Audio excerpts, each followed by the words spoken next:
Live from New Delhi, you're watching DD India Live, India's voice to the world. I'm Abhishek Mahajan, coming up in the next 30 minutes. Prime Minister Narendra Modi to participate in a program marking a decade of Startup India initiative will interact with members of startup ecosystem. At the UNSC meeting on Iran, US says all options on the table to stop the slaughter. Iran retorts that any act of aggression will be met with decisive response. Trump wants to invoke Insurrection Act to deploy military to put down anti-ICE protests in Minnesota. US President Trump announces formation of Board of Peace for Gaza will supervise the working of newly formed Palestinian Technocratic Committee, members to be announced soon.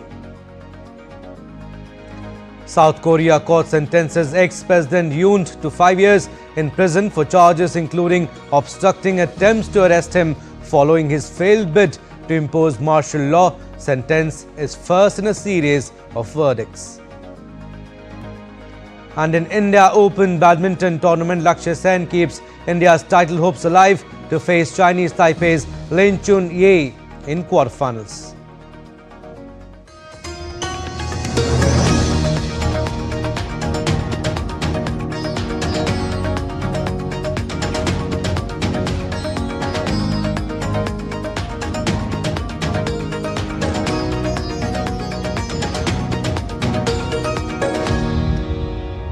Our top story, India celebrates National Startup Day, highlighting innovation under the Startup India initiative.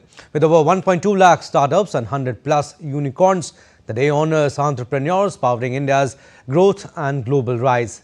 DD India's Tapas Bhattacharya with this report.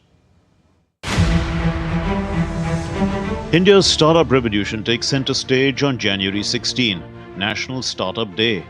Launched under Prime Minister Narendra Modi's Startup India initiative in 2016, the day celebrates innovation, entrepreneurship and ambition shaping a new India. Today, India is home to over 1.2 lakh startups and more than 100 unicorns, making it the world's third largest startup ecosystem. From fintech and health tech to green energy and deep tech, Indian startups are creating jobs, attracting global investments and driving economic growth. In the last 10 years since I have been an entrepreneur, the biggest shift that I have seen is the rise of B2B tech solving vertically niche and specific problems. And in the recent times, I have been noticing a huge wave of solid technical founders building artificially intelligent products on top of software, not just selling in India but across the globe. That excites me a lot. And I feel that such wave of products is going to take India to its next level. National Startup Day 2026 will be marked by grand celebrations at Bharat Mandapam in New Delhi. Highlights include states' startup rankings, national startup awards, investor interactions, startup showcases, and key policy announcements. It's a platform to connect ideas with opportunity and vision with action. With innovation at its core, the National Startup Day showcases India's entrepreneurial spirit shaping the future. As startups drives jobs, technology and growth, the journey from ideas to impact continues. With Person Vishwabandhu, this is Tapas Bhattacharya for DD India from Delhi. And on the occasion of National Startup Day, Prime Minister Modi will participate in a program marking a decade of the Startup India initiative at 1 p.m. Indian Standard Time at Bharat Mandapam in New Delhi. During the program, Prime Minister will interact with members of India's vibrant startup ecosystem. Select startup representatives will share insights from their entrepreneurial journey. Prime Minister will also address the gathering on this occasion. Over the past decade, Startup India has emerged as a cornerstone of India's economic and innovation architecture. India's startup ecosystem has witnessed unprecedented expansion during this period, with more than 200,000 startups recognized across the country.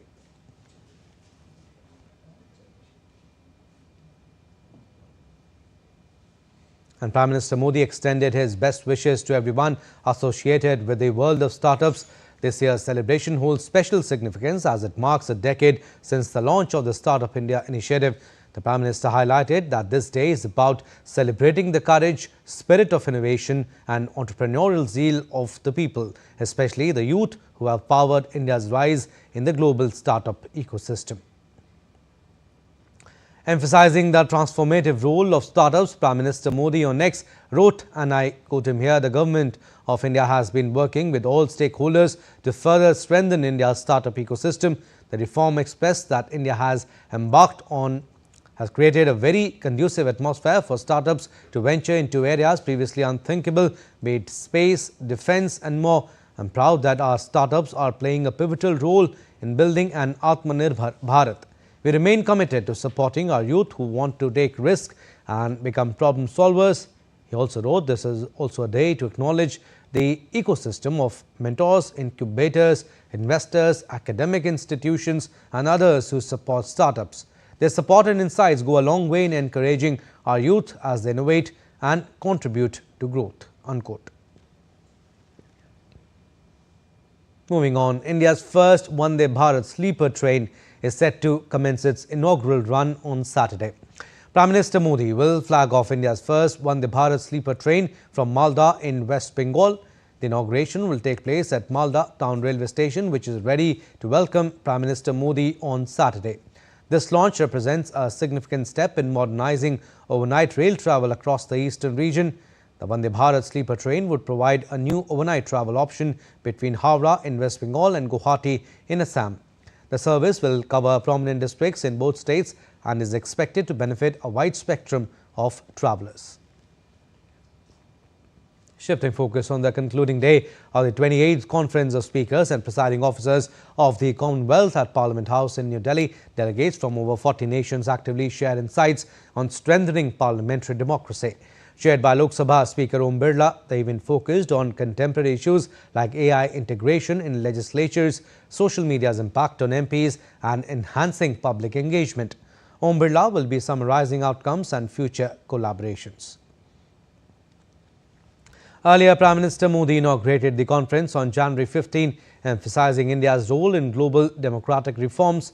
Delegations from Maldives, Sri Lanka, UK, Australia and others arrived amid tight preparations, fostering bilateral dialogues. The summit, hosting 61 speakers, underscored ethical governance and institutional trust, wrapping up with renewed commitments to Commonwealth values.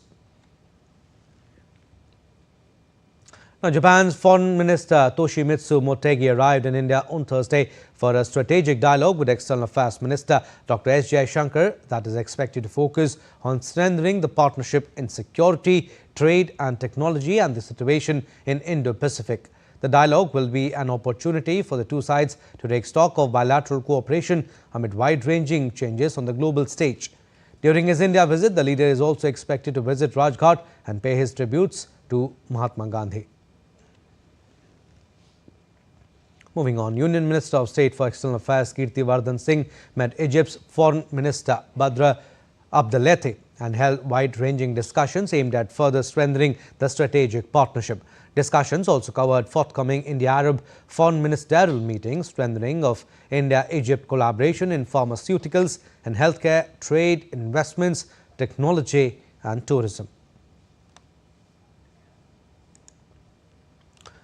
The President of the European Council, Antonio Luis Santos da Costa, and the President of the European Commission, Ursula von der Leyen, will be chief guests at India's 77th Republic Day celebrations. According to the Ministry of External Affairs release, the two leaders will be on a state visit to India from January 25th to 27th at the invitation of Prime Minister Narendra Modi. During their visit, President Costa and President von der Leyen will co-chair the 16th India-EU Summit on January 27. The summit is expected to focus on advancing cooperation across key sectors of mutual interest as part of the India-EU strategic partnership. All right, we are slipping into a very short break. On the other side, more stories. Keep watching DD India Live. Can the US launch a bombing campaign against Iran? The Philippines vessel suffered structural damage. The saga of child sexual abuse is the United States China's debt trap strategy. Truth is stranger than fiction. but sometimes hard to uncover.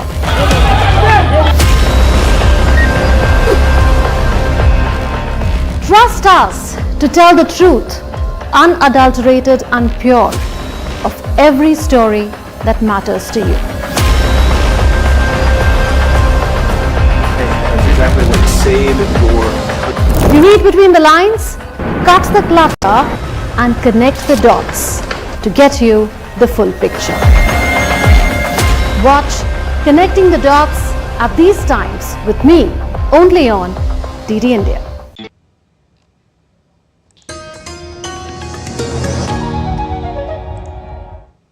Welcome back. You're watching DD India Live. I'm Abhishek Mahajan. Updates from West Asia now. After weeks of escalating tensions, US and Iranian officials faced each other at an emergency meeting of the United Nations Security Council on Thursday.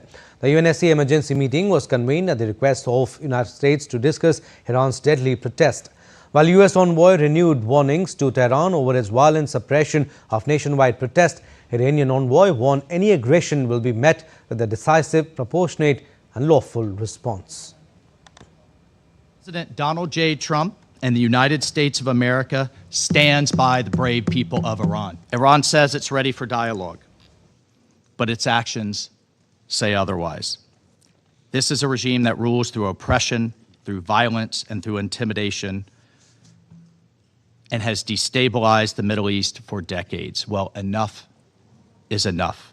We all have a responsibility to support the Iranian people and to put an end to the regime's neglect and oppression of the Iranian nation. Colleagues, let me be clear. President Trump is a man of action, not endless talk like we see at the United Nations. He has made it clear all options are on the table to stop the slaughter. And no one should know that better than the leadership of the Iranian regime. Any threat to use of force against the Islamic Republic of Iran under any pretext, including claims of protecting protesters or supporting the Iranian people, constitute a grave and manifest violation of international law and the UN Charter. Such unlawful actions directly breach Article 2.4, which prohibits the threat or use of force, and Article 2.7, which enshrines the principle of non-intervention. No rule of doctrine, narrative, or political justification can legitimize unilateral military action or coercion without explicit Security Council authorization under Chapter 7. Invoking humanitarian rhetoric to justify force in a deliberate abuse of international law. And senior UN official Martha Pobe warned that threats of military action against Iran increase volatility in the West Asian nation. We note with alarm various public statements suggesting possible military strikes on Iran. This external dimension adds volatility to an already combustible situation. Meanwhile, White House spokesperson Caroline Leavitt on Thursday said that US President Trump is closely monitoring the situation on the ground in Iran. The president and his team are closely monitoring this situation, and all options remain on the table for the president. And the United States, meanwhile, imposed new sanctions on Thursday on Iranian security officials and financial networks, accusing them of orchestrating a violent crackdown on peaceful protest and laundering billions in oil revenues. U.S. Treasury Secretary Scott Bessent announced the measures in the wake of the biggest anti-government protests in the history of the Islamic Republic. Among those sanctioned is Ali Larijani, Secretary of Iran's Supreme Council for National Security, whom Washington accused of coordinating the crackdown and calling for force against protesters. 4 regional commanders of Iran's law enforcement forces and Revolutionary Guard were also sanctioned for their roles in the crackdown in Lorestan and Fars provinces. All right, updates on Gaza peace efforts. Now, US President Donald Trump on Thursday announced the formation of a Gaza Board of Peace, a key phase 2 element of a US-backed plan to end the conflict in West Asia. The board's creation comes shortly after the announcement of a 15-member Palestinian technocratic committee charged with managing the day-to-day governance of post-conflict Gaza.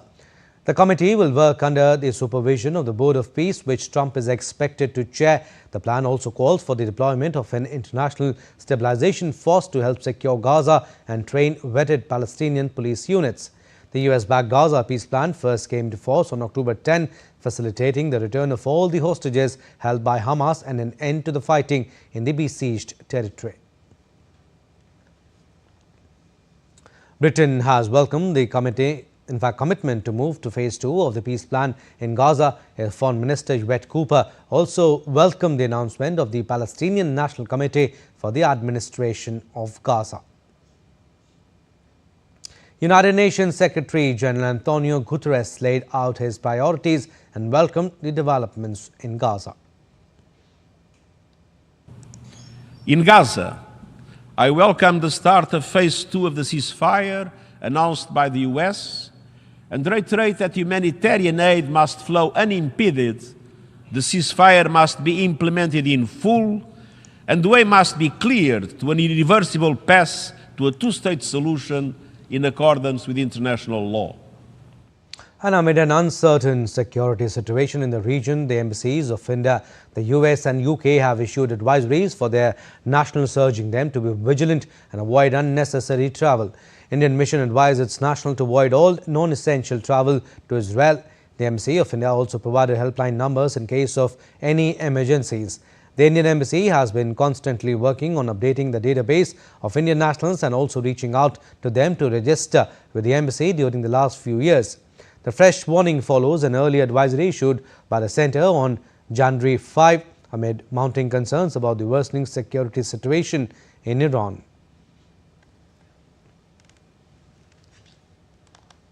Now, Gaza peace plan has entered its second phase despite unresolved disputes between Israel and Hamas over alleged ceasefire violations and issues unaddressed in the first stage.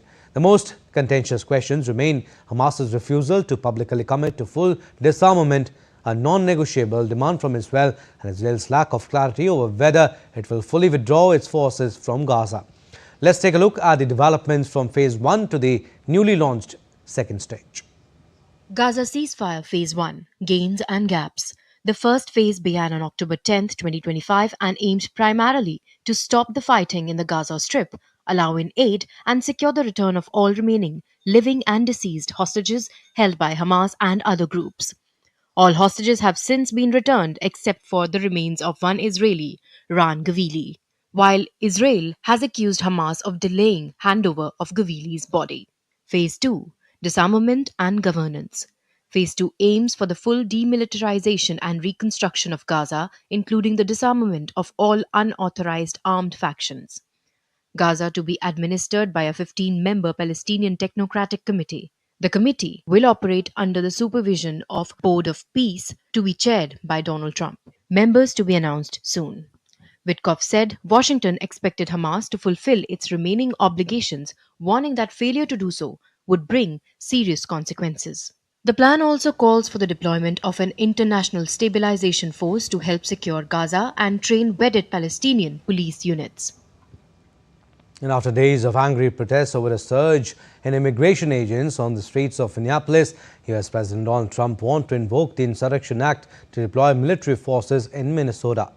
Trump's latest warning came a few hours after an immigration officer shot a Venezuelan man who the government said was fleeing after agents tried to stop his vehicle in Minneapolis. Confrontations between residents and federal officers have become increasingly tense after an immigration and customs enforcement agent fatally shot a U.S. citizen, Renee Good, in a car 8 days ago in Minneapolis, and the protests have spread to other cities. Donald Trump's latest threat came a few hours after an immigration officer shot a Venezuelan man who the government said was fleeing after agents tried to stop his vehicle in Minneapolis. The man was wounded in the leg. Now, domestic deployment of the military is a law allowing the president to deploy the military or federalized soldiers in a state's national guard to quell rebellion, an exception to laws that prohibit soldiers being used in civil or criminal law enforcement. It has been used 30 times in U.S. history, according to New York University's Brennan Center for Justice. The Supreme Court has ruled that the president alone can determine if the Act's conditions have been met. Trump has already taken the unusual step of federalizing National Guard soldiers to help with immigration law enforcement in Democratic-run cities over the objection of state governors, including in Los Angeles last year, which a judge ruled in December was unconstitutional.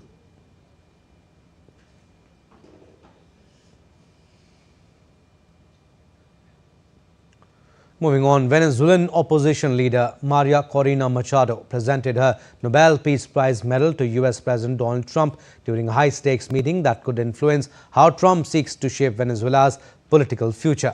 Machado, who described the meeting as excellent, told she offered it in recognition of his commitment to the freedom of the Venezuelan people. Her gesture appeared aimed at underscoring the symbolic importance she places on U.S. support for Venezuela's democratic struggle, as well as her effort to gain influence over the country's future direction. Trump has previously expressed frustration at not receiving the Nobel Peace Prize, which was awarded to Machado last month. Machado highlighted the need to build democratic, solid and stable institutions. We were able to calmly discuss the expectations and dreams of Venezuelans, the difficult times we are experiencing, but at the same time full of hope for the changes to come. I conveyed to him the determination and commitment of Venezuelan society to fight for a transition that will not only allow us to build democratic, solid and stable institutions, but also to address the most important issue, which is our people, not only in terms of freedoms and the violation of political prisoners, guarantees of free expression, freedom of movement and freedom of organization, but also addressing the enormous humanitarian crisis in Venezuela due to the situation of income, lack of employment, and the collapse of security, health, and education. U.S. President heaped praise on Maria Corina Machado for presenting him with a Nobel Peace Prize. In a post on social media, Trump described the gesture as such a wonderful gesture of mutual respect. And former South Korean President Yoon Suk-yeol was sentenced to 5 years in prison on Friday on charges including the obstruction of investigators' attempt to detain him last year.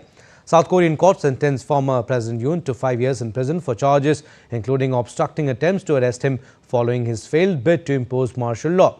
He was also found guilty of charges that include fabricating official documents and failing to comply with legal process required for martial law.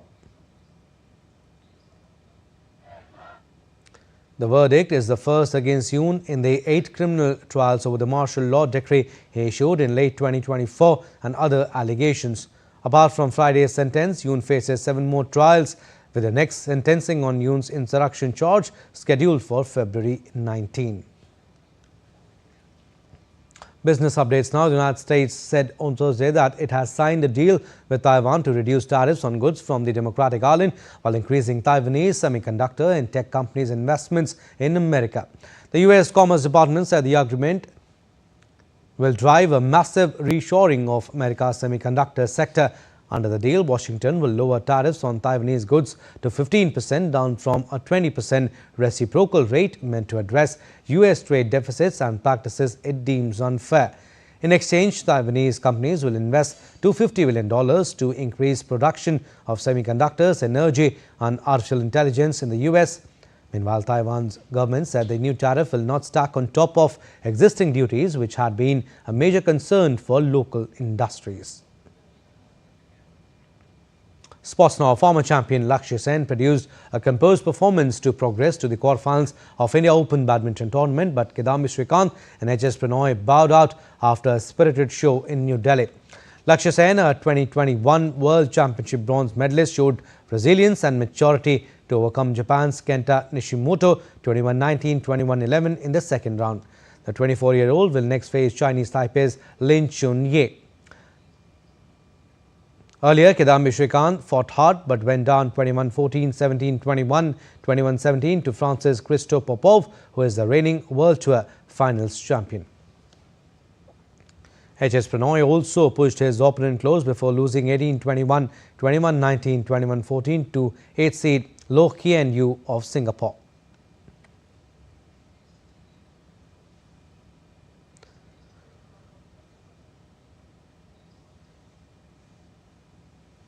The top men's doubles pair of Satvik Sairaj Rankireddy and Chirag Shetty, having entered as one of the favourites, also exited after a heartbreaking 27-25, 21-23, 19-21 loss to Japan's Hiroki Midorikawa and Yamashita in the second round. Alright, that's all we have in this edition of DD India Live. Do let us know your thoughts on the news of the day. For those on the go, you can get all the latest news and updates from India and across the world on DD India mobile app. The app is available on both Android and iOS platforms. Scan the QR code on the screen to download now. And we'll be back with more news as it breaks here on DD India. I'm Abhishek Mahajan. From all of us here in Delhi, thanks for watching DD India Live.